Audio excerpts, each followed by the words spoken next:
Welcome to the Wally Show Aftercast, all the things we didn't get to during the course of the show today. I meant to get to this, 2 days ago, and I kept getting bumped. But Joel Osteen, Pastor Joel Osteen, he had commented on the shooting that took place at his church. And it was a horrible situation, obviously. And the lady there's so many weird things. It was a lady that shot people, and then her child was struck and was in critical condition in the crossfire. I mean, just a disaster of a story. But then he finally talked, and I know this is going to come off really judgy, and so I want to walk carefully through it, because I know there are people that love Joel Osteen. I mean, Torrin Wells preaches at his church and is I think he's on staff there. And I think he's starting a new his own church, but he's still so closely connected to it. Yeah. And it's just, and it's a really, it's a massive church. It's got so many people there. It just, I've always had a problem with massive prosperity doctrine and the guys that are, making this insane amount of money off of the church. And I do understand if you write a book and people consume that book, all right, great. But if you've got a multi-million-dollar salary as a pastor, it's that gets a little weird to me. It's kind of like that one preacher you found, I think it was on TikTok, and he was bragging about his watches and his car and his plane. I got the biggest house in Louisiana. And then God gave that to me. Oh, boy, howdy. That's tough, and stuff. And Kenneth Copeland, I think, is another one of those guys. But on the shooting subject, though, he comes out and he says, Lord, we think of your faithfulness, especially this week, and what you brought us through.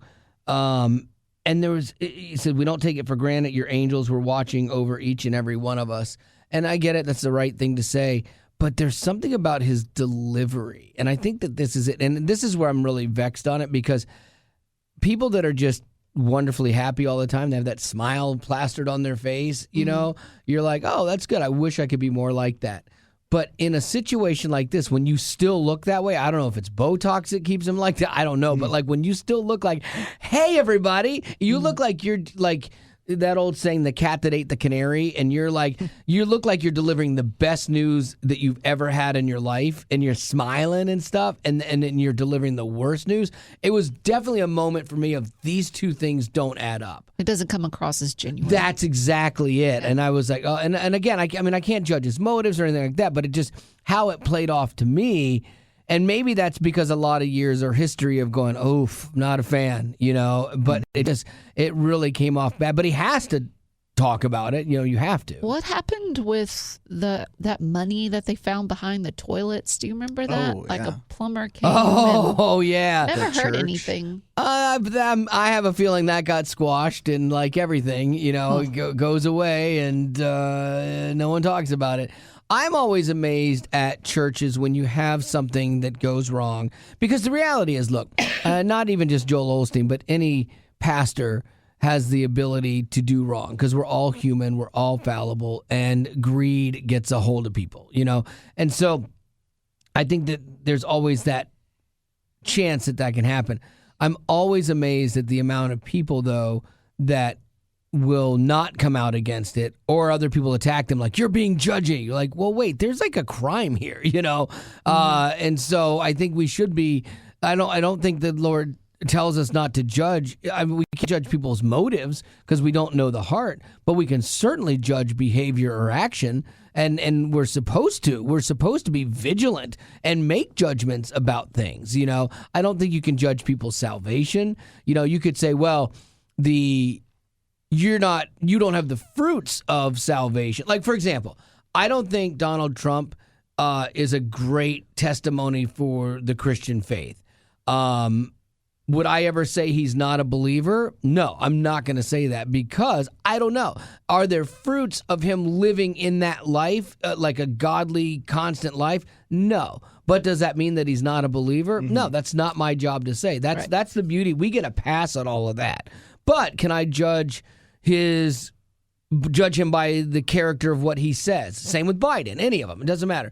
Can I judge them by what they say or what they say they do and then don't do? I think we are supposed to. Honestly, I think we take the judge not least you be judged. That verse actually goes, it's talking about being judged in the same manner. It's like, judge not least you be judged in the same manner. You be held to the same standard. It's not saying don't judge. It's saying just, if you're going to do that, make sure your house is in order and you are above reproach, because the same thing could happen to you. Yeah. But yeah, the story was just kind of a odd story seeing that come out. West Virginia, this is really wild. West Virginia is considering a bill that will remove protections for librarians. I didn't know that there was a thing. Librarians have protection against being sued or being arrested for what the state considers obscene material, okay? So schools, this is a hot button in schools with the LGBTQ community pushing an agenda and having books in schools that no kid should be reading. Honestly, even if you take the agenda of homosexuality out of it or whatever, the things that it depicts and the way it depicts these things with pictures and the verbiage that it uses, third graders, fifth graders, sixth graders having access to this is it literally should be, these people should be in jail. Mm-hmm. Honestly, this is not sex ed. These people are putting forth something that if you had it in an adult store, you'd be like, that fits here. But why are people suing the librarian for the material? Because basically they are the gatekeepers of what is in the school. So what the reason for the bill is, it's to have personal accountability. It's that same reason that during, what was it? The military members that if they, with the battle at the border between the state government and the federal government, where the federal government said, well, the National Guard members for enforcing Governor Abbott's rules, you can be fined or imprisoned yourselves from the federal government. So what they're doing is they're going, okay, we're going to make you be the gatekeeper and you're going to determine this. And so we're going to put the penalty on you so you won't do it. Just like in COVID when they were like, oh, you can do whatever you want, but we're going to find the businesses. And so then if a business opened and didn't do things, then they would get fined. And so the thought was to get compliance by forcing somebody who's in the chain to behave the way they want them to behave. Mm-hmm. Now, I personally am not bothered by this because it fits my agenda, keeping this garbage out of the way of kids. But I can see where this is going to be very problematic. It could be fined with $25,000 fine, sentenced up to 5 years in prison. For the problem is obscene material is very broad. The definition of that, mm-hmm. even in the definition itself, it says, what a normal person would consider morally objectionable. And you're like, well, everybody's morals are all over the place mm-hmm. nowadays, but they're trying to make the librarian be the person that goes, this is the easy thing. I'm not putting that in our library because I could be sued. And so that's what they're trying to do, is the pressure for that. Now, keeping this garbage out of there, I think is great.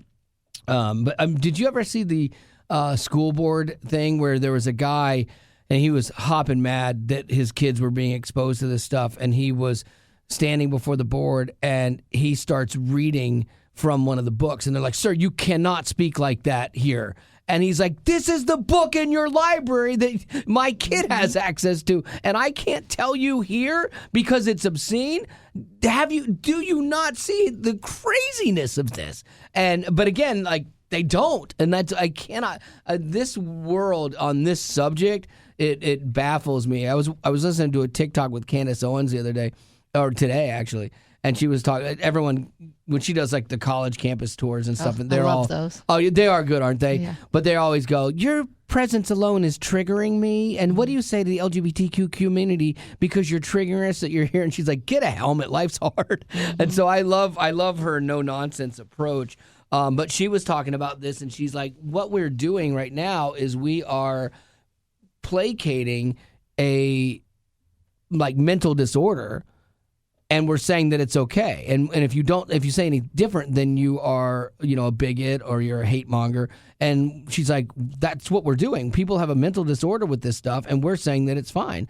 And she gave a great example. She goes, I had a stalker who believed we were supposed to be together and be married, and he has a mental disorder, and that he sent me 100 emails a day based on this world of we're supposed to placate everybody's delusion.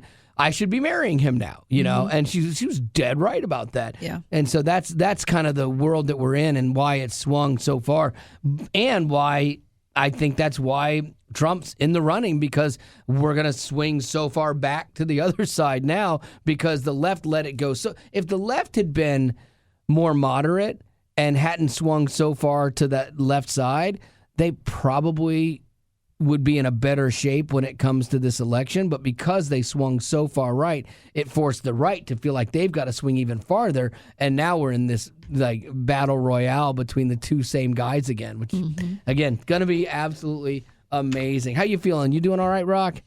Yes. Rock's been a little bit under the weather today, but you doing all right? I know, shocker, right? I know. Gavin was sick. You're getting sick again. Dr. Carly, shout out. Yeah. If you're a potty and you're like, oh gosh, she's sick again, I hear you. It is ridiculous, and I agree. I've got an appointment with my Dr. Carly, my holistic doctor, on Monday. I'm looking to see if I can get it moved up. It's just achiness, head hurts, throat feels scratchy, like all the stuff again. And so You've had a very bad frustrated. run. You've had a bad run. Yeah, like from November on of last year, every month you get something. It's getting ridiculous, and I'm tired of it because she's got me on so many supplements that are supposed to be vitamin whatever. And good for you. Yeah, and you would think that I would be doing better than I ever have. And you also, you drink water. Yeah. Get good sleep generally.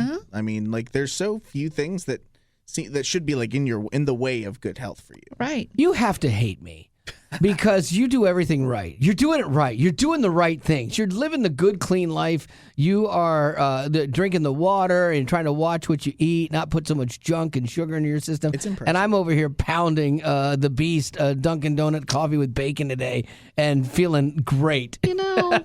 There are times. But then, too, I don't want to be in your position. That's because true. when you're sick, you feel pressure to have to be here. Right. And me, I should feel that way, but I don't.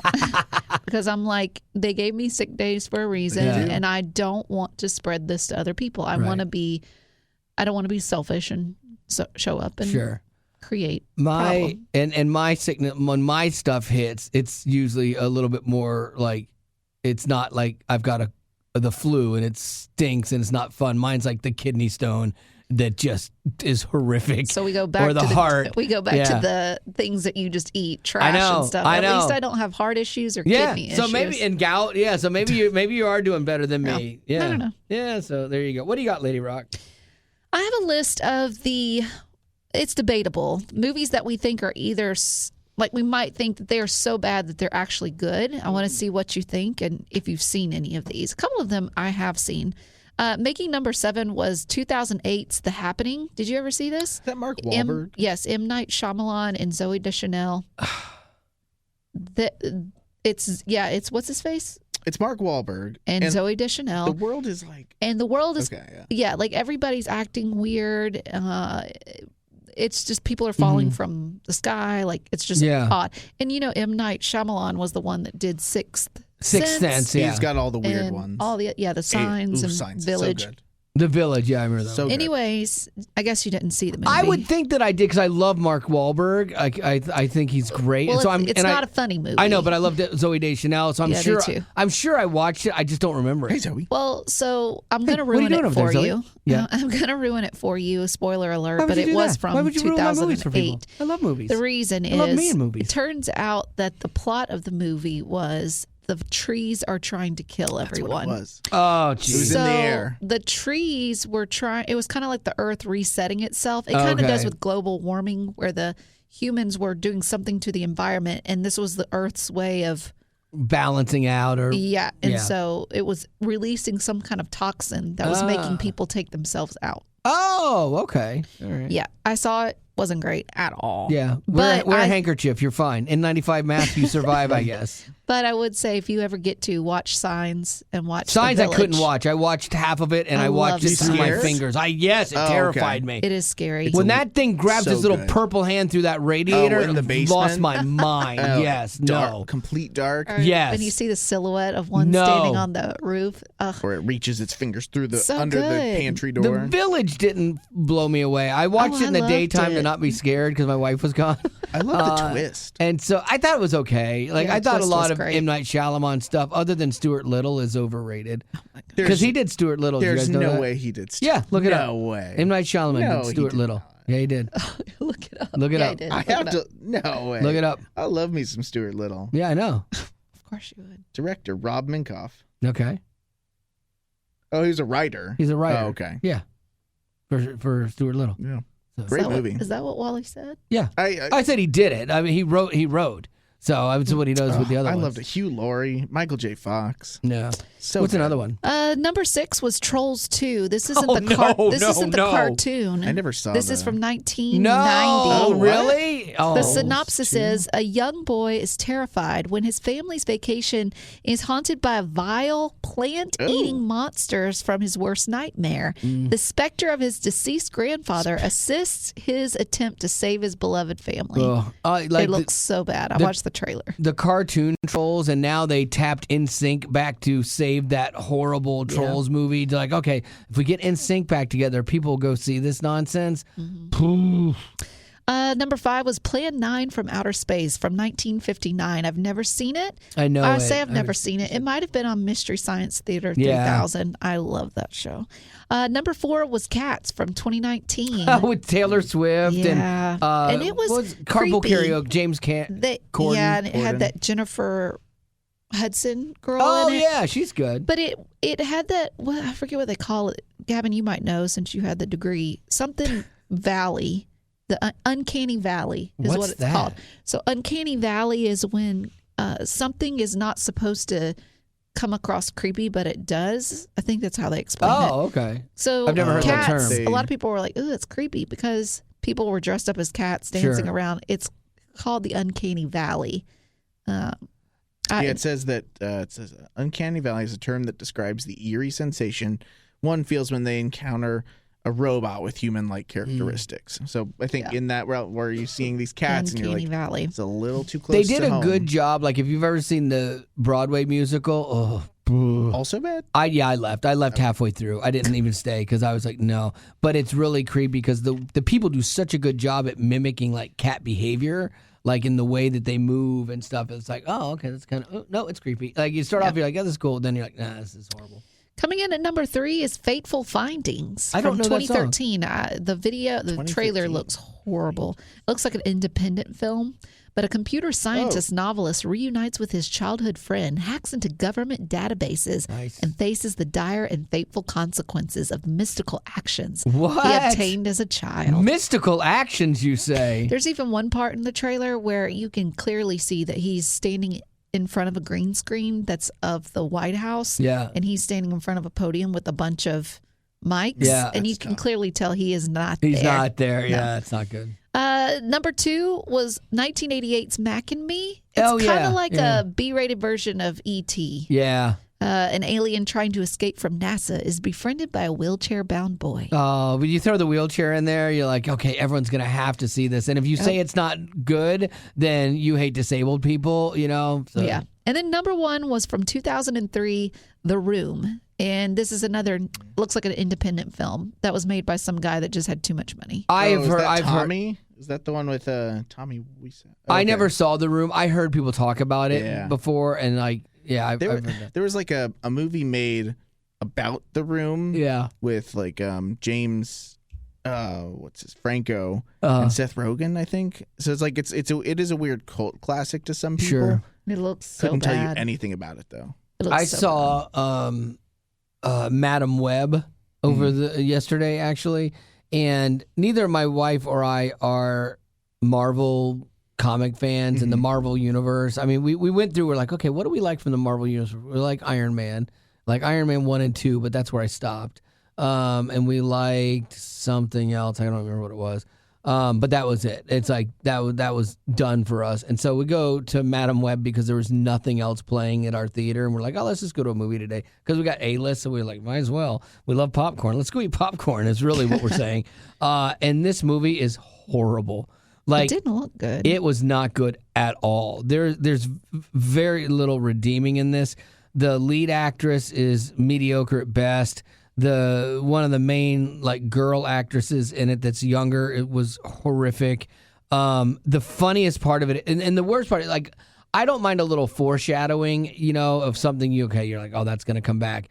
This movie is littered with it, and it's so obvious because it's like at one point in time, I think everybody on the scene got CPR. Because she's like a first responder. So one of the first scenes, her doing CPR on somebody. Then she gets CPR done on her. Then somebody else that she likes that works with him, she has to do CPR on him. And then she teaches the girls how to do CPR. And they're like, oh, we're tired. We can't do it all. Oh, yeah, you have to trade off. So then they each take a turn, and you don't want to break the rhythm. And sure enough, she needs CPR at the end with all three girls giving her CPR. It was one of the worst movies I've ever seen. Horrible. Marty was like, I want to leave 10 minutes in. I'm like, we can't. My popcorn's not done. That one was a production. It was a Sony production because there's Marvel. There's actual like the Marvel Cinematic Universe.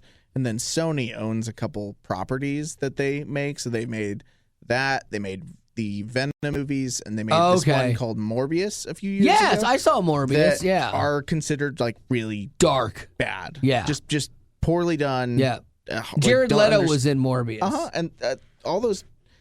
every once in a while, you're like, that doesn't sound like it should be bad. I've heard Madam Web was awful. The internet will not leave it alone.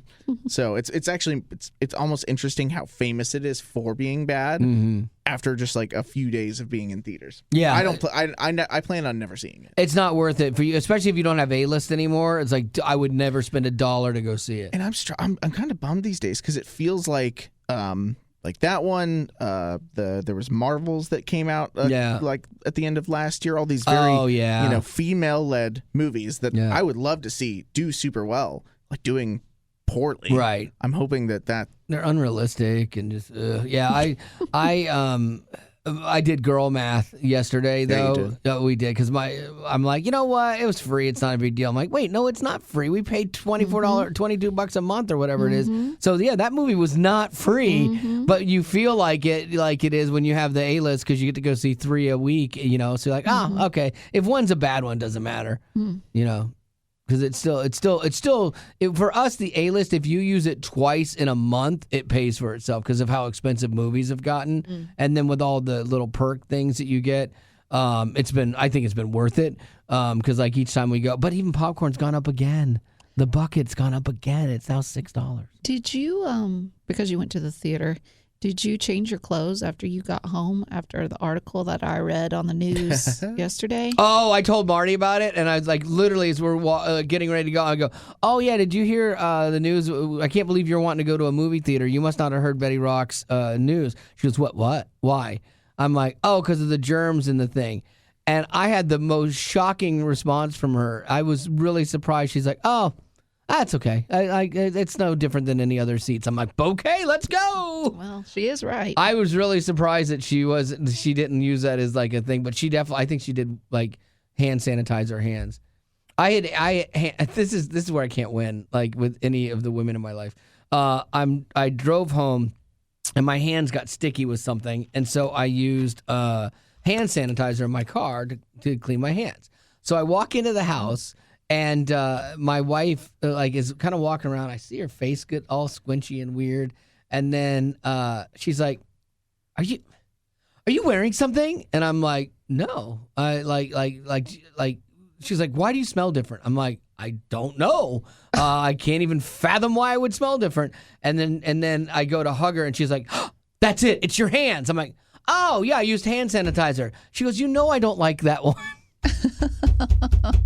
I'm like, it's the only one I had in my car. But you can replace it. She made me wash my hands from the hand sanitizer. I get it. That's awesome. I think if the tables were turned and she wore a perfume that I wouldn't you say didn't, anything. but that you didn't like, I wouldn't say a yes, thing. you would. No, I wouldn't. You would complain. I would not. Honest, truthful. I would not say a thing. I'd be like, all right.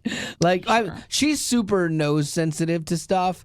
Like, and then she says she gets headaches from things, or we'll be on a plane and somebody has things. She's like, oh no, oh my gosh, this is gonna be so bad. I'm gonna get a headache. Sounds dramatic. It's very dramatic. And then she gets a headache, and like, well, I think you did that to yourself, honestly.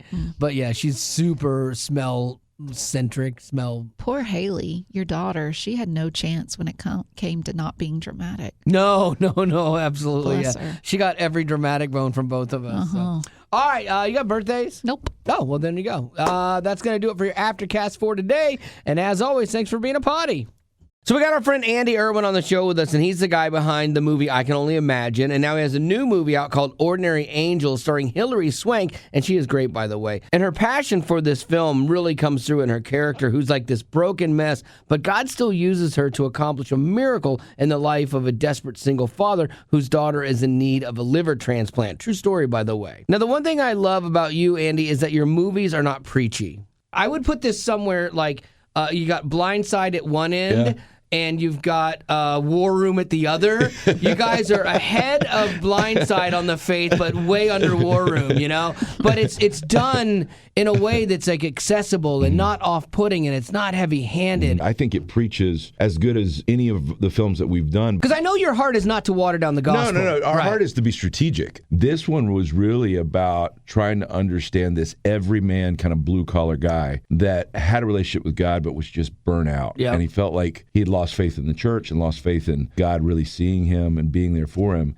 So it's kind of that skeptic that's outside the church walls that we want to reach. Well, you do a great job of that, and it reached into my chest and punched me in the heart in the first 3 minutes. It's a great movie, and it will be in theaters February 23rd, and you can actually get tickets now at ordinaryangels.movie. Growing up in poverty has never been easy for children, but with the added challenges of the pandemic, conflict, and natural disasters, families around the world are facing an unprecedented food crisis.